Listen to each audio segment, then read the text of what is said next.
All right, guys, welcome back to the 18 Strong podcast. This week, we have an incredible guest. We've got Nick Clearwater from GolfTEC, and we're going to be talking about busting some of the common myths that we've all been taught in the past. We've all continued to learn, and many of us are still struggling to try to figure out our golf game, either in the gym, on the range, or whatever that might be. But hopefully Nick's going to clear up a few of those myths for us today. Let me go ahead and bring in my man, Nick Clearwater. Welcome to the show, brother.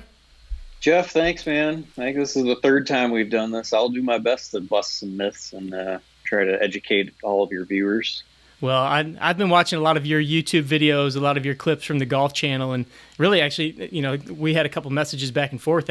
That's what kind of sparked getting you back on to talk about some of the things that I saw, and kind of opened my eyes to a few things. Had a couple questions going back and forth about even the fitness related stuff. We had a chance to talk on GolfTEC's live podcast, and we discussed a few things that I think a lot of golfers need to hear, and that we've been kind of taught in the past, or they're still working on. I'm sure you see guys at the range continuously working on things that just kind of make you shudder, thinking, man, if I only had like 5 minutes with that guy. Yeah. Well, I definitely don't wish I had 5 minutes with that guy. I just feel bad for that guy at this point in my life. I used to want to have 5 minutes with him, but not anymore. You're right. It's so hard to learn about golf. So the average student, or the average golfer even, who doesn't take lessons is at a huge disadvantage on how to figure out where to even start.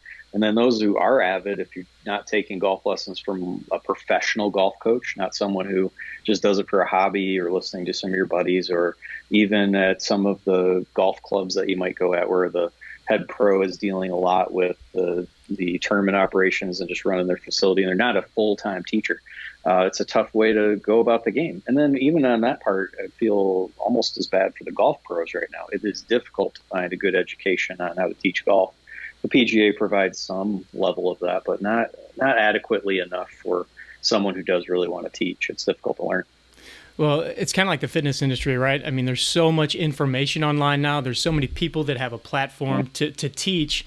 And, so anybody can get on and teach. Anybody can go and just search for any problem that they have, but that doesn't necessarily mean that the information that they're then retaining and getting back is right for them specifically. What would you say are some of the most common problems? So I'd say that a lot of the golfers that we're talking to, they obviously want to get their handicap down, right? And you guys deal with the gamut of golfers, from tour players to the highest of handicappers.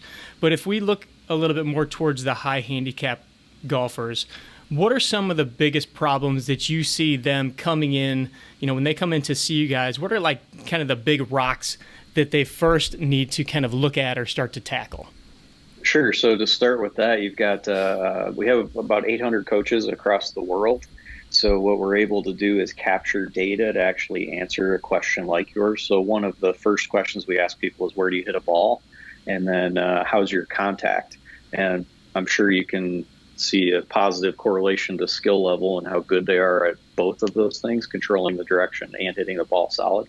But the worst players answer that question just how you'd expect. Those are the things they struggle with. So 96% of people who come into GolfTEC to take a golf lesson, good, bad, indifferent, doesn't matter, slice. And 93% either want to hit the ball very straight or have a little bias towards a draw. And then the other 7%, they actually just answered the question wrong. That's what they want to do too. Right. They just don't know it. So the biggest problems are slicing, and then either mishitting the shots, or with the ball on the ground, struggling to have command of the low point of the swing, or having that far enough up. So those are your big problems. So if you look at it like that, it's not like every golfer is some unique snowflake. They actually pretty much have the same set of problems, just to varying degrees.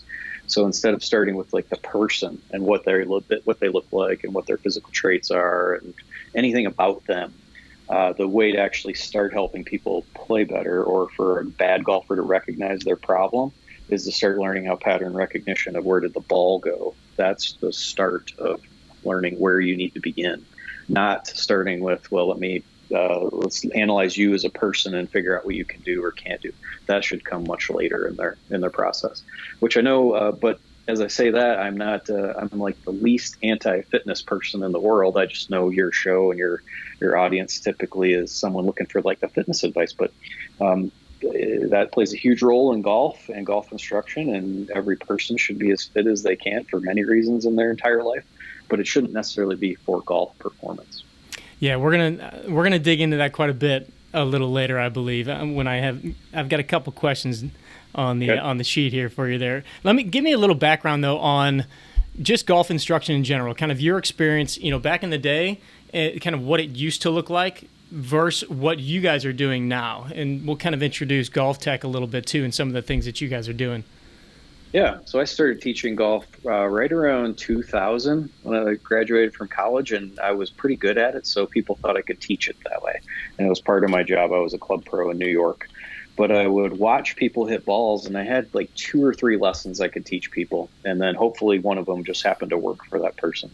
I didn't understand how to make a business out of it, and I also didn't really know how to help people. That's just how people get started. And I figured that out very quickly, that I didn't have the right education. Then I met some people who taught me how to measure a swing along the way. I played a little bit better and realized I didn't know what I was doing, but these guys did, and they could help me. So I started traveling around with my friends Mike and Andy, and started going to PGA Tour events and learning the ropes on how to teach golf, and that was the best education anybody could possibly ever have.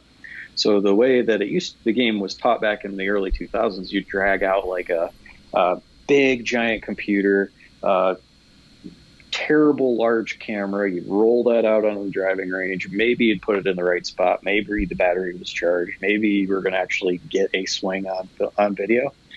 But the camera quality was poor. The frames per second was really low. And now you've got everyone has an iPhone or an Android phone in their hand that can do slow motion speed in HD. So it started with that, and then I really had no template, and I don't think really a lot of other coaches did in 2000 of what to actually do with someone, where to start, where to watch where the ball goes, how to understand how the ball got there. And then nowadays, like I said, you can walk up onto the driving range and find anyone with a camera phone. And most people who teach golf understand the ball flight laws now and understand some trial and error pieces that will help you correct some ball flight. So in maybe the last 20 years, golf's come a long way with radar and launch monitors. And then also the ability to film a swing has just become so much more convenient. Add in places and platforms like social media, and there are Facebook groups for teachers, which I'm sure you've been a part of, that have a way for thousands of people to really try to discuss golf instruction, which is more nightmare than helpful, but it is like the beginning of a really cool time in golf where people can measure swings more accurately, measure ball flight more accurately, and start working off of similar templates to teach the game better. Yeah, one of the things that I've noticed just being in a couple groups that you're talking about just with golf instructors in there is how different of opinions people can have when it comes to certain things. And really, like social media is the greatest at how it can start arguments amongst different people, and things can get heated pretty quickly. Yep. So golf's no different, man. Yeah, Sure. It's like everything. I mean, fitness is the same way. All of it is the same way. You start to get all these people with these different views. But I think that's one of the things that you guys are really trying to do at GolfTEC. And if you could give a little brief synopsis of what you guys do at GolfTEC, but trying to bring in that data analysis so you can really have facts that people can look at. You got it. So if someone doesn't know what GolfTEC is, it's really just a group and a community of 800 coaches that are in 200 locations all over the world, just helping people solve whatever golf problems they have. So if your swing is terrible and you slice every single shot, we've got professional coaches that can help you do that. If your equipment is old or it's new and you don't know if it's right for you, we can help you with that and help you make good buying decisions with regard to that. So we've just got all these people around the world who can help you in your community in a convenient place to go play the game better. Now, what we do to make sure that the consistency and the efficacy of the lessons is really high is that our teaching system is really based upon measured swing data that we've used from over 200 PGA Tour players. That's a pretty good basis for golf instruction because it provides like world-class golf shots. And there's sustainability of those golf shots over a long period of time. You're not just you're having someone hit one shot saying that was really good, let's copy what that guy does. Or we're not suggesting that because Ernie Els is really tall, that every person who's tall comes in and uses him as the guidance. That's not right either. It's really a culmination of a lot of different swings together that we formed really as a tour average, which we don't use as a teaching template that everyone should subscribe to, but we use it as the beginning and the foundation for how to teach golf. That way, no lesson that you ever get is my opinion or anyone else's opinion of the guys who work with me here. It is all based on here's what this person did, here's how it's measurable, and here's how that's relatable to the person that's in front of you.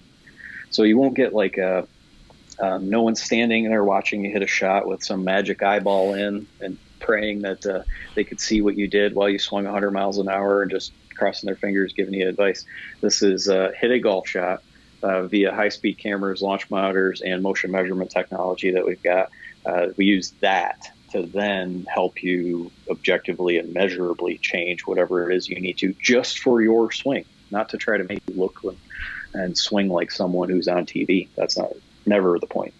So now that you've had the chance to work with this data and you've been able to see the analysis and everything, how has your perspective of golf changed as far as, the things that golfers need to do, or, from when you were a teacher that maybe didn't have all this fancy equipment, you had even for you to have the cameras and everything out there 20 years ago, that was cutting edge, right? But yeah. From where you were then to where you are now, how has the perspective changed? Sure. Well, when you have all the objective and measurable data, and even like the super simple study that we've done on your show before, which was called Swing True, just to give it a name, we correlated skill level to how you moved on our 6 degrees of freedom measurement system. So how much you tilt or turned or bent forward or backward, or where your pelvis or thorax were at while you swing. That provides like an unbelievable amount of data to tell people exactly what you should be working on in what order to solve whatever problem that you have. And I think that most golfers, unfortunately, don't get a glimpse into that data, and their teachers don't get a glimpse into that data. So it's much less effective and reliable that you're going to get better when you take a golf lesson without objective data. So I think the way my system of teaching has changed back from when I had no idea what I was doing to now, where at least I have hundreds of thousands of swings and millions of golf swings worth of 6 degrees of freedom data. It just made my system of where to start and how to tell a story to someone about how to teach golf or how to hit a ball better very simple, even though it's much more complicated than it ever was, because what's important is very easy and objective to measure now.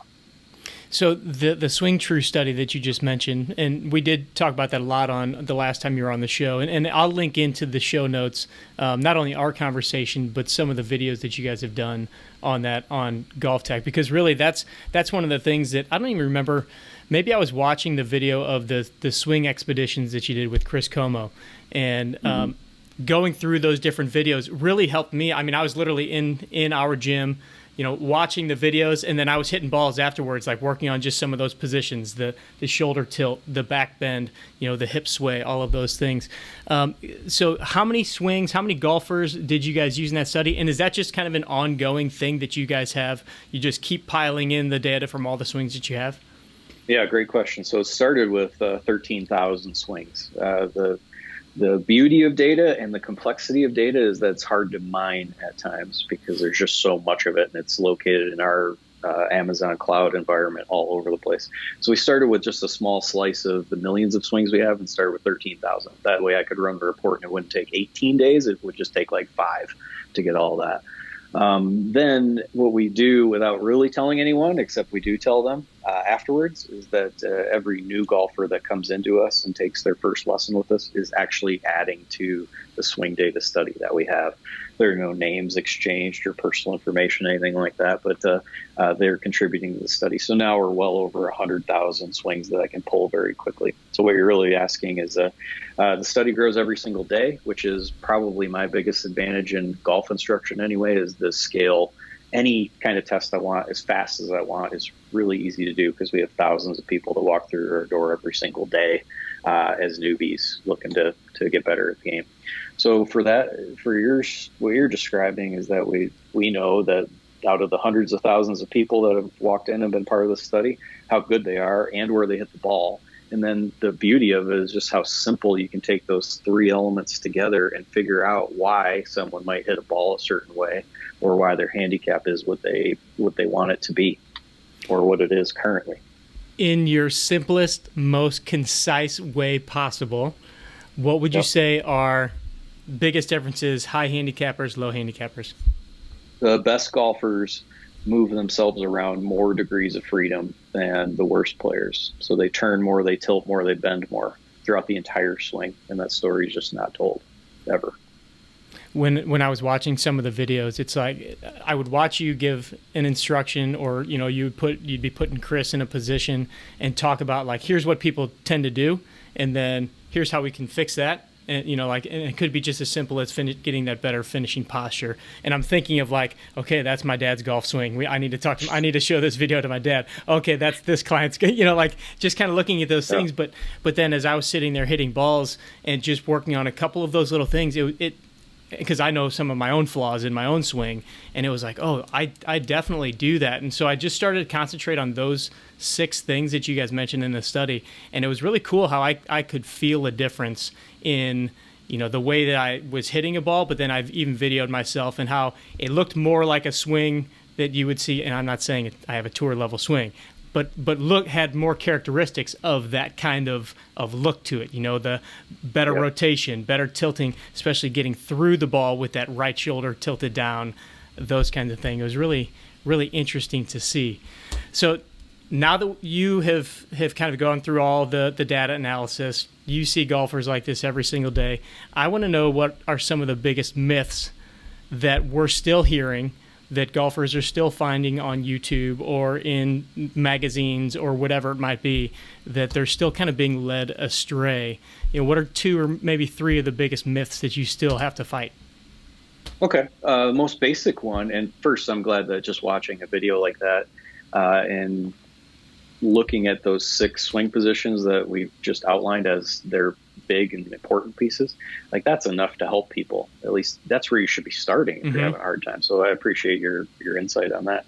I suppose the first one and the easiest one is just keep your head down. So if you don't take golf lessons, I guarantee your buddies, someone that one of your friends, is telling you that you hit a bad shot because you lifted your head, took your eye off the ball, something through the bottom of the swing to keep you flexed forward more and moving less. Meanwhile, the best players that you watch on TV and the 100,000 plus people that we're testing here, the best players are actually moving themselves around the most. So they're turning the most. But I think that one is way overblown. People are very quick to talk about turn in golf, whether it's in the backswing or the follow through or impact. You just need to turn more. And that was one of my early lessons, one of the 3 lessons I could give when I had no idea what I was doing. So know that that's all relatable to me. But learning how to turn, especially at impact, is actually, in my mind, one of the last things people need to learn. But that may be for another day. The first thing people should learn is how to actually make a move through the ball to the point where their right humerus or their trail arm, when it's parallel to the ground in the follow through, how to move themselves around like a PGA Tour player at that point in time. Then on the way down and through the ball, you would realize the last thing you want to do is flex your spine forward, flex your pelvis forward, and try to not move yourself very much at impact or previously a little bit before and after. Yeah, that was a big one when I was watching and going through some of these. Is, how many times have we all been on the course? Maybe not you as much as me, but like, and somebody's like, oh, you lifted your head up on that one. You just got to really keep your head down. I mean, it's something that's said hundreds of thousands of times on every golf course every week. That's what you say when you don't know what to say. Yeah, exactly. That's exactly right. It's a simple thing to say. I mean, you think about it. I make a swing, and the logical fallacy is that I didn't hit a good shot, must have mishit it. Boy, if I stare at the ball better, Jeff, everything that seems to make sense.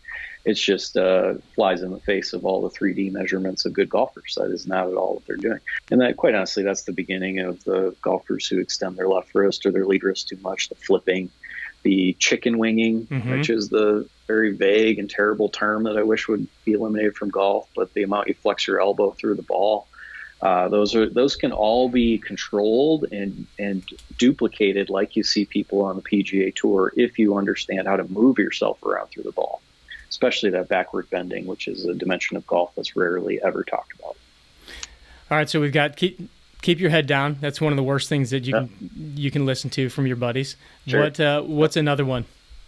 Another one that comes to mind is the shoulder tilt on the backswing. So at address, you start with your shoulders tilted, your left shoulder and your right shoulder. If you drew a straight line between the two of those, and you set up in your golf address posture, your trail arm is lower on the club than your lead hand is. So your shoulders are tilted to the right for a right-handed player, to the left for a lefty.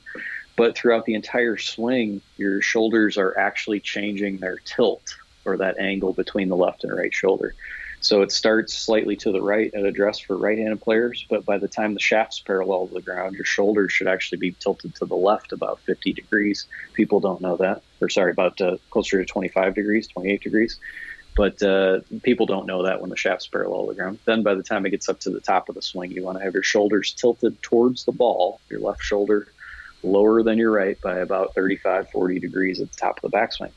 But unless you measure people, I often see that there's still theories and people who are studying biomechanics online saying that your shoulder should be somewhat level to the ground at the top of your swing, but that is so far from reality.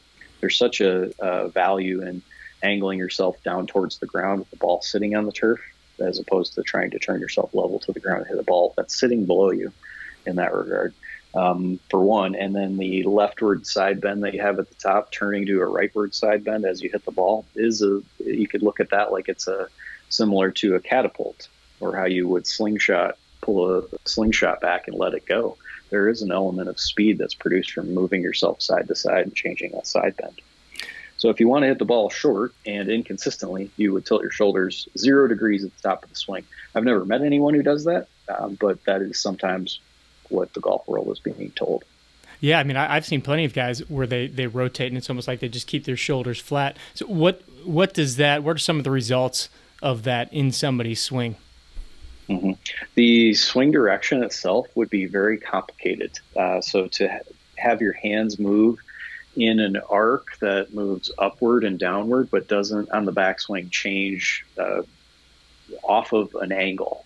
So if I want to make my hand path on the backswing move in one arc that doesn't start to change planes, I think is the most common way for people to say that, I would tilt my shoulders to the left incrementally on the way back to help me move the club upward and inward behind me. If I wanted to move them all over the place, I would start to change my shoulder tilting just less or in different directions, and your hand path would start bouncing around. That would be it might be a complicated one to listen to, so I'd watch that on your YouTube video you're going to put up here. So that would be a start. And then also to hit a ball that's on the ground, you want to maintain the same sort of inclination that you started with that address. So everyone's bent forward. The tour average is that you bend your thoracic spine forward 41 degrees at address and your pelvis 16 degrees forward. And then keep that same inclined angle throughout the backswing. To do that without tilting your shoulders to the left is really just not doable. I'm going to ask you, I'm going to kind of prompt the last myth, hopefully. What's a myth that, we mentioned how almost every guy coming to see you or every high handicapper tends to be a slicer. What's something that slicers have been taught to help try to quote unquote fix their slice, but they're almost being taught the wrong thing? Yeah, I guess you could go a whole host of ways. I was going to make the third point that I think most people do poorly is that they have a belief that they're not flexible enough to make a backswing that allows you to turn your shoulders 90 degrees. I would say that's probably the third biggest myth I'd start with. I've yet to meet anyone who can't do that. So I think you've got a follow-up question probably or 10 in there. Yeah, definitely. We've got some questions about that one. But the biggest problem people have when they slice is pushing the butt end of the club out too far from the top of the swing and starting down to the point where you can see my hands in the video right now from that side view camera, how they're blocking my face. Meanwhile, the players who are the best at drawing have the shaft further behind them on the way down to get started. So maybe the worst advice people could get if they do slice would be to turn more on the downswing. That's a lousy piece of golf instruction right there. Yeah, I saw Brad was in one of the videos saying how, the guy that comes over the top, we're all taught we got to get our hips moving first, right? Well, the guy that tries to move his hips first, but he's a classic over the topper, is really ultimately going to keep coming over the top. And again, I'll post this video too, where he talks about you actually need to kind of stop your hips a little bit to let things go. Can you explain that just a little bit? I know without video and visuals, it's a little hard.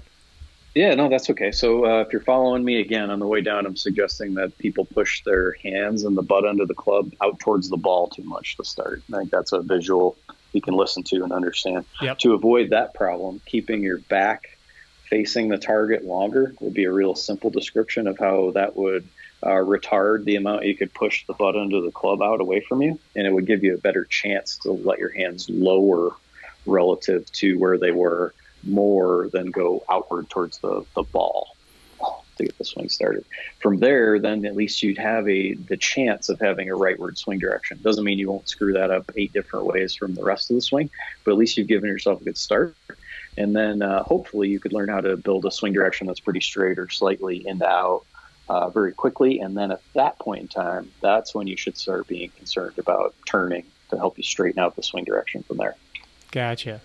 All right, you kind of beat me to the punch on some of the physical limitation stuff and okay. what we've been taught there. But I want you to kind of explain a little bit more about what you were saying about the backswing, because I can't tell you how many guys I've had come into my clinic in person, or how many people send us emails like, "Hey, how do I get a better shoulder turn? What are the best stretches I need to do to get more flexible, to get a tour player level backswing?"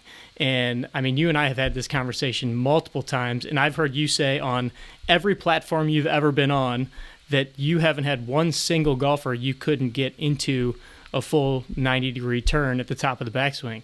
So can you kind of elaborate on that? Because I think you're exactly right.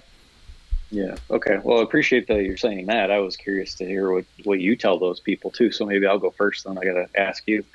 So most people who struggle with shoulder turn at the top of the swing, they first, in my mind, always have a motor program problem. It is all up here. And usually it starts with your brain controls what you're trying to do. Now, there's also a physical piece in there as well. But the motor program to turn your shoulders 90 degrees is so simple that anyone can do it. But usually the idea that's in someone's head is poor, or then the motor program that they have or the way that they think they're moving isn't very good. It isn't reflective of what they actually believe they're doing. So I'd say most people try to limit too much the degrees of freedom that you can get out of your lower body, which then makes turning easier to do.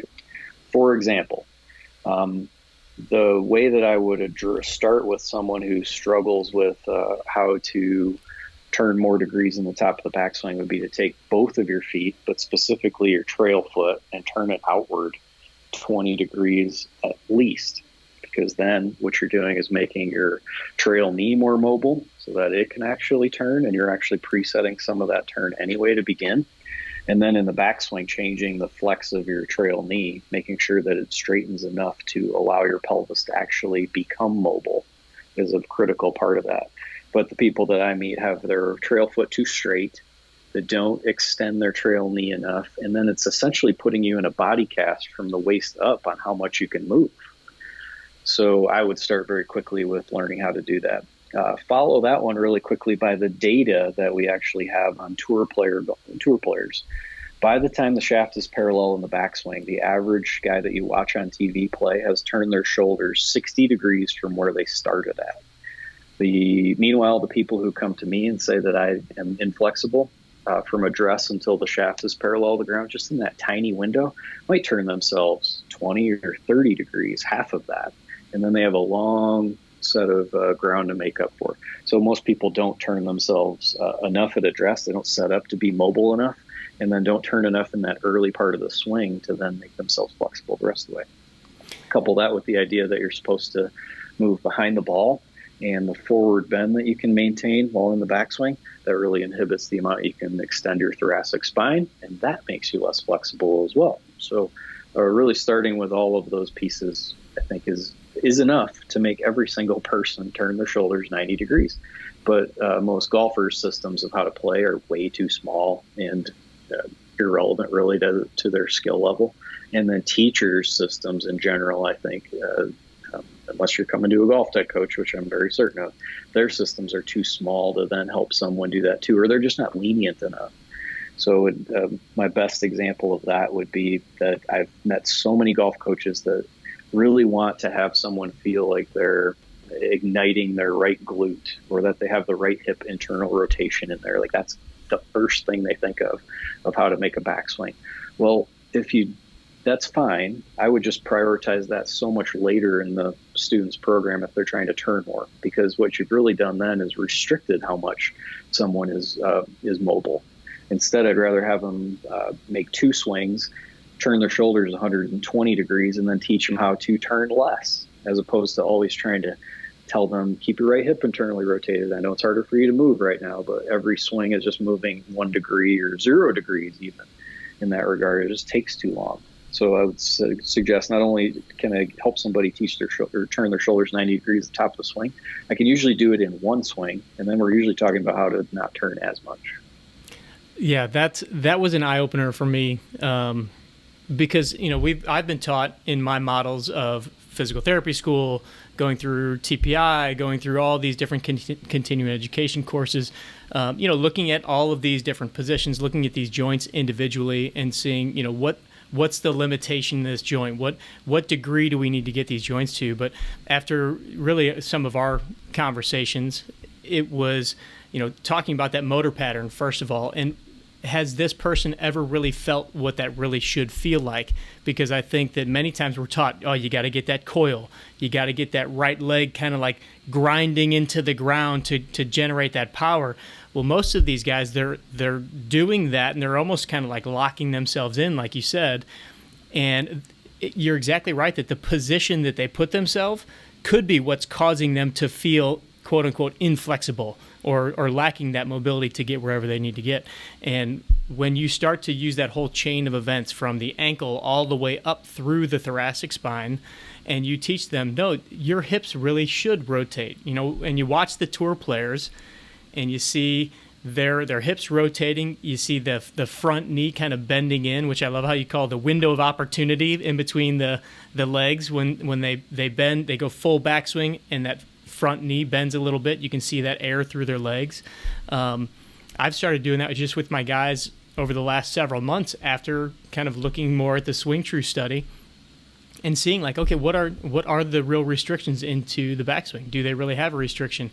And most of the time it was because they were incorrectly trying to get into that position, using the wrong things, really trying to strain with their shoulder blades and their thoracic spine and, trying to get that rotation up top, but they were totally locking down the lower body. Yeah.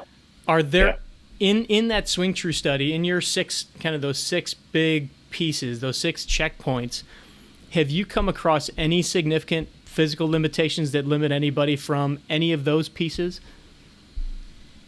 I suppose I could see it the less thoracic extension you actually had, or if you didn't know how to do that. That's the part I would say is a physical limitation.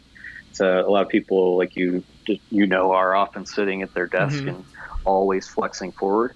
I'd say that's a physical limitation, but I would also say that those people can retract their shoulders, externally rotate their shoulders, and bend their thoracic spine backward to some degree. They just don't practice that very much. So learning how to do that with a golf club is probably the biggest physical limitation people have. But I don't think you solve that problem at a gym, because you still need to be able to do that while holding a club, while tilting yourself to the left at the top of your swing, while turning yourself like you just described very well in your pelvis and your knees, and adding some flex into your left knee in the backswing. There's a lot of other things that have to happen. Plus, they have to learn how to retract and extend throughout the swing.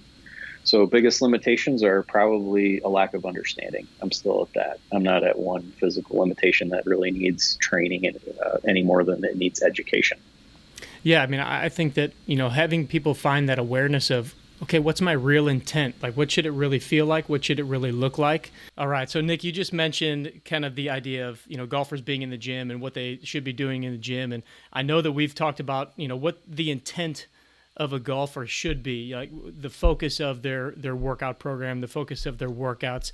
I'd like to hear from you, a guy who's worked with golfers of every skill level, every fitness level, most likely.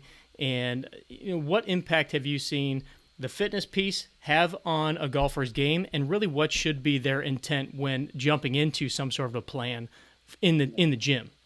Okay, so first I'd say a combo of the two is the best one. So know that I'm never discrediting golf fitness. I think that's a huge part of being your best. It just doesn't have to be the biggest part or even the first part. That should be down the road if you're really looking to get the most value out of your time. So with the opportunity cost of either go work on your game or go work out, the answer is always work on your game with someone who knows what they're doing. So I like the idea of working out in a gym like your facility and anyone else's safely strength training, because I'm viewing the people who I see on a day-to-day basis as not strong enough to be able to perform what they really want to. So any type of muscle strength will help with all of these things we've talked about. And if you can do that safely, whether that's machines or really carefully with free weights, although that is my last resort, I think that's your best way to go. Get stronger safely. And a lot of people start, unfortunately, with too many things that lead up to the strength training, and they don't get into it soon enough. So I think the frustration then lies, and you see this more than I do, the gains and your ability to do better are just slowed down, stopped, or retarded to a level that you can't, you're not seeing any benefit out of your workout, and then it's hard to get people to continue coming back for that. What do you see golfers trying? Like when you say, they go into the gym, they try too many things before they get to kind of the strength training thing. Mm-hmm. When a guy thinks, okay, I need to go work out for my golf, what do you see guys trying that you think they should steer in a different direction? Yeah, and I think people on their own aren't getting right into, I should be doing leg press, chest press, rows, something overhead, and then probably a lat pull down or so, and have those 5 exercises and be so good at those. You'd be able to hit most of pretty much every muscle in your body if you did that well. And you don't need to even overdo it to the point where it's you're sore even the next day. It's more about just getting enough of a burn and enough of a reaction in those muscles where then you're stimulating growth and your body's saying, well, I need to get a little bit stronger to be ready to do that again next time, whatever that is. And I think it's not frequent enough and it's not intense enough, honestly, is where people go wrong. And what about the idea of improving your golf swing in the gym? Where does that fall into line in what you're talking about? And what do you see guys doing that maybe you would recommend for or against or whatnot? Well, I think you can get somewhere in the fitness side of it and make yourself a better, more fit person a lot of different ways. But the one that makes the least amount of sense to me, even though it can be effective as well, would be to make exercises that are simulating a golf swing. What you should be doing with a golf club is not the same that you should be doing with a weight or any sort of physical resistance that way. Not that it doesn't work, and especially I think there is room to break that rule in how to move through the follow through, because that is such a use of how to bend yourself backward very quickly that by adding some weight can provide a good stimulus to learn how to do that better.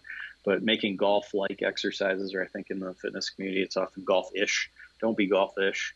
Go in there. If you're in the gym, you need to be in the gym like training to be in the gym. Train to be like someone who's physically fit and strong. Don't train like you're trying to be a golfer who's throwing weights around. Okay, guys, you heard it here from Nick. He's worked with just about everybody on the planet that can swing a golf club. So I would like to reiterate what Nick just said there. What do you think about all the publicity that? Well, I think it's kind of interesting, all the publicity that Bryson DeChambeau is getting. I want to get your take on kind of what he's done and your thoughts there. But I also haven't seen a whole lot of publicity on kind of the opposite end of the spectrum with a guy like a Gary Woodland or even a John Rahm, who has come out a lot more svelte this year. He won a big tournament, So what are your thoughts on kind of the different approaches that these guys have taken regarding their fitness and regarding their golf game? Yeah, well, that's awesome. I think 2 of the 3 of them got extremely healthy in the way that they chose to do their fitness, whether that was their goal or not. Rahm and Woodland leaned out, still kept a bunch of muscle, and maybe even got a touch stronger during the off season. That's the way most people should probably approach their life to begin with. This is not really about golf. That's just a better way to go. And it's not hurting their game at all. Gary Woodland was a streaky player at best throughout his whole career so far anyway. It still is the same. And Jon Rahm's the number one player in the world. And all he's done is play just a little bit better than he used to. Bryson's obviously the most interesting one because just what he does relative to the rest of the players is so polarizing. His trainer, Greg, who began the MAT system, his office is less than a half a mile from mine. I haven't had the chance to talk to him about that, but this is where Bryson flies in. He's right down the street from me every single day. Yeah. So when he comes in to train, that's where he does it at. And Chris Como shot his show with Bryson and Greg as trainer, just right down the street, same place. Okay. So what I found a lot of that very interesting. So if you're following what I've said, I'm suggesting just do safe strength training, and machines are more than adequate if you know what you're doing on those. That's all that Bryson is really doing for his training. And while he did add a bunch of weight, which you can say is there's some combination of muscle and fat in anybody's sort of weight gain like that, he's changed his swing as well. In particular, the radial deviation, or the amount that he cocks his wrists on the way back and down, is significantly different, which is a very nice use of power that he had not used in the past before. So I know he and Chris have probably talked and worked on that too. And then just his intent, just changing his motor program. I'm going to try to move everything as fast as I can. Have been very different ways to go about it. But I like his approach. Not everyone's 23 years old with a super high level of testosterone. Was already pretty fit to begin with. So it wasn't that, I'm sure it was very difficult for him to put on, even if, let's say he put on 20 pounds of muscle, you hear stories of 40 or 50. That's still pretty slick to be able to do that in 4 or 5 months of being at your house, just working out in your garage with machines. So I'd like that approach. I would just tend to do it differently. And Greg's on my list of people to hit up on our ARX machine as well, because I think Bryson and Greg would both appreciate the way you can quantify data and still get probably a much safer workout even than what he's doing with his machines right now. Yeah, that sounds like a match made in heaven with the ARX machine. For sure. Someday we'll get you on that. Someday I got to get you a taste of it. You got to come here to Denver and visit me. I would love to do that. Go up there or go visit our buddy Jim. Is Jim still in Chicago? No, he's in Austin, Texas. He's in Austin now? Okay. That'd be an interesting visit, sidebar. Yeah. So real quick, you mentioned, him changing his motor pattern as far as like swinging as fast, moving everything as fast as he possibly can. And I've heard you mention before the idea that, a lot of us have been taught we need to slow down our swing. We need to control our swing. Going back to kind of our myth busting idea here, what are your thoughts regarding swing speed, controlling your swing, swinging with a smooth tempo, and what we've all been taught? Yeah. So back to my earlier point, the best players are the separators that show up the most in that big 100,000 person study we did of the amateur golfers, so that they turn, tilt, and bend the most throughout the whole swing. So what I'm essentially saying is that their thoracic spine is extending the most backward. They're laterally flexing the most to the left in the backswing. They're turning the most in the backswing. And then they're doing the same thing through the ball and then doing them all faster. So if you're playing golf, you're hitting poor shots, and you decide, well, I'm hitting it so bad, I'm just going to shorten my swing or move less, you're trending towards getting even worse and progressively falling off that cliff of distance and skill level too. So you should be able to hit a golf ball far, straight, still manage the middle of the club. That's what I pretty much teach everyone to do already. Teach everyone to hit these tiny little draws with an angle of attack that's about the tour average or slightly less, and swing it as fast as you can while still maintaining command of both of those variables. That should be what you're trying to do, not going the other way when the wheels fall off. And that unfortunately gets back to the very first point of when people start playing bad, they don't know where to start. Right. That's fine. That's my exact next question. where should they start? So somebody Yeah. that's watching this, that's, they've heard us talk about the 6 positions of the Swing True study. They've heard us talk about things that, slicers have been taught that they, have been taught wrong, things that they can do. But when somebody's struggling, first and foremost, obviously, I want you to give a plug for GolfTEC, because that's, where they can go and they can get measured and they can really see this stuff. But somebody that's listening to this right now, they're going out to the range this afternoon, they're going out to the range tomorrow. Where can they first start to just get a handle on some of these things? Yep, great question. So I'm all for people getting better. You don't have to come to GolfTEC. You just go somewhere where you have a professional coach. Otherwise, I can't tell you that anything is a good idea. That's the only good idea. But if you're trying to go about this on your own to get started, and a lot of people are, I totally get that, whether it's hard to come into a GolfTEC because it's just not convenient for you, or you just don't want to be around other people, cool. Here's where you'd start. Recognize the patterns of where did you hit the ball on the face, or where did you hit the ground. So that would at least tell you I need to practice hitting the turf farther forward, or I hit every shot off the toe or the heel, or I have no pattern whatsoever. From there, you'd recognize the next step, which is where did the ball start? So does it start straight? Does it start to the left or to the right? That'll tell you a lot. And then which way did it curve is the next step. From there, those 3 things can tell you where to begin. So I'll pick each one of them apart very quickly. Perfect. If you hit behind the ball, the first place to start is making sure that on the backswing, you have your pelvis and your thorax a little bit closer to the target than what you're used to. At impact, same story, and then even through the ball, into the follow through, that you feel like you've got the sway of your pelvis and thorax closer to the target at the end of the swing, but everywhere in between. That would be a good start. Doesn't mean it's going to solve it all, but you're looking for something basic to do. Yeah. Don't move away from the target ever. It's not that you can't do that and you can't play really good, but if you're struggling with that skill, don't begin with the pieces that make that harder. Next one would be the where did the ball start? So most right-handed players hit the ball and it either starts straight or to the right. So a good way to help yourself on that one would be to take both of your hands on the club and turn them away from the target at address, to the point where your anatomical snuff box, or that dimple that's between your forearm and your wrist, that is turned at least on the direct top of the shaft, if not slightly further away from the shaft than that one. And that the index finger of your trail hand, that's pushed into the side of the shaft too, or even underneath it. So both of your hands turn more away from the target than towards it. Gotcha. That would at least give you a better chance of starting the ball to the left or straighter. And then the path of the club relative to the face is the curved piece. So if you're starting to slice, which 96% of people do, I'll speak mainly to that, at address when you set up to the ball, I would make sure that you turn yourself more to the right of the target, or turn yourself so that your back is facing more towards the target than what you're used to, because that's at least setting you up on the way back and down to have a swing direction that's more in doubt. Don't start with your right shoulder real high, no space between your forearms, your shoulders turned to face the target more than your back. That's setting you up to have a swing direction that causes that nasty slice that most people hit.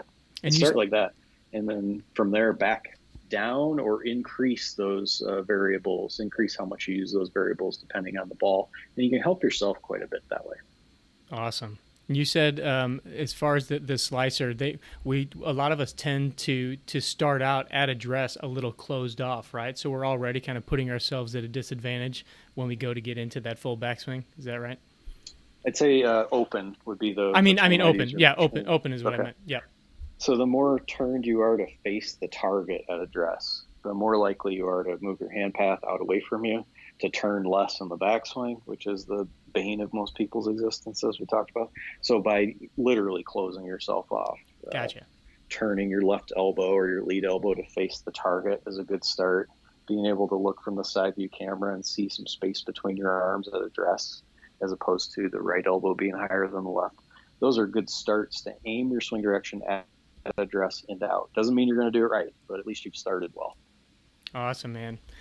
Nick, I can't thank you enough for coming in and hopefully clarifying a few things. I'm sure we probably muddied the waters with a few of them too, but that will give us the reason to talk again, but also for them to go watch some of the videos, because I can't tell you how helpful it is to see the videos, see the numbers. You guys have some graphics on the screen there too that really kind of gives you the visual shows the positions, which I think is awesome. Where's the best place, first of all, for people to just kind of connect with you or find you, but then also to find their local GolfTEC pro to go and see and get some of these things straightened out? Yep. So I'm harder to find. You can maybe find me on the internet somewhere. I'm not really on Twitter or Instagram. Most of my stuff is done on Facebook, but I'm out of friends that I'm allowed to have there too. So instead of finding me, go to golftec.com and you can find a coach who's going to teach you in a very similar manner to how I am going to do it. And then, yeah, I think you nailed it on that close right there. It is really hard to get kinematics descriptions or how to move yourself around without having a little bit of visual. So I hope people check this out on YouTube so that they can see some of what I'm acting out anyway, or the videos that you've mentioned. And will we be seeing more of you on the Golf Channel? And what else can we expect with the Swing True study? It sounds like you guys have some more optics and things like that are coming down the pipe. Yeah, so we do about 300 spots on the Golf Channel every single year in various programs. So I edit, produce, direct all of those. Don't try to star in too many of them anymore, but I'll be in some of those. So leave that for the rest of my team here.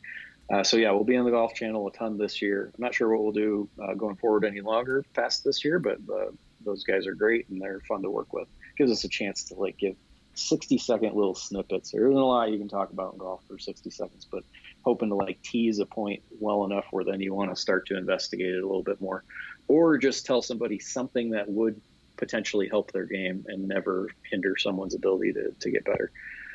Beyond that, golftec.com, you can find an awesome coach right there, someone who's close by and that they teach golf for a living and they're good at it. Awesome. Well, my man, I appreciate your time, and I'm sure we'll be having a lot more conversations in the future, and we'll be bringing some more info from GolfTEC over to the folks at 18 Strong. Well, I hope so, and I appreciate all the stuff that you do, Jeff. You and I are very like-minded in how we view fitness and golf in general, so it's fun to talk to somebody about golf. I don't get to do that quite enough. Awesome. Talk to you soon, man. Thanks.